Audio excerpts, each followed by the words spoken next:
Est-ce que tu aurais un conseil pour un jeune qui sait pas trop quoi choisir ou qui a un peu peur d'arriver à l'université? Salut, est-ce que tu saurais te présenter en quelques mots? Moi, c'est Angela Miecret. J'étais à l'ASE en secondaire, c'est une école à pédagogie active. Là, je fais une 7e scientifique pour me préparer aux études scientifiques. Je suis pas encore tout à fait sûre de ce que je veux faire, mais j'ai déjà des pistes.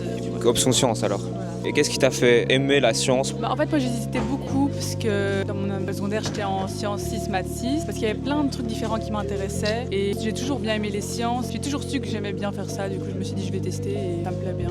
Est-ce que dans les sciences, tu as une matière en particulier que tu apprécies plus que les autres? Moi, j'aime beaucoup la physique. Je suis vraiment pas forte, mais je trouve ça trop intéressant. Tout ce qui est espace et tout, ça m'intéresse trop. Ok, intéressant. Alors on fait un peu ça pour les jeunes qui vont arriver à l'université. Donc est-ce que tu aurais un conseil pour un jeune qui est en 6e et qui sait pas trop quoi choisir ou qui a un peu peur d'arriver à l'université? Moi, j'ai été à plein de soirées d'information différentes, tester tous les trucs, bien aller à l'avance, s'être intéressé à tout, voir déjà les programmes, vraiment poser des questions, même voir des gens qui sont déjà dans ces études-là, poser des questions à eux et tout ça, vraiment te renseigner beaucoup. Ok, intéressant. Et dernière question, est-ce que tu penses que l'intelligence artificielle va être un outil qui pourrait remplacer les gens qui exercent ton métier ou plutôt juste être une forme d'assistance qui va les aider à évoluer de façon plus rapide plutôt qu'à les remplacer? Comme je suis pas encore totalement sûre, j'hésite entre météorologie, astrophysique, donc ça dépend, mais d'office ça va être un outil beaucoup plus gros dans le futur. Mais remplacer un métier, je trouve ça quand même compliqué, enfin ça dépend lesquels, mais ouais, à mon avis ça doit devenir un bon outil, mais remplacer c'est quand même... Donc on part plus sur une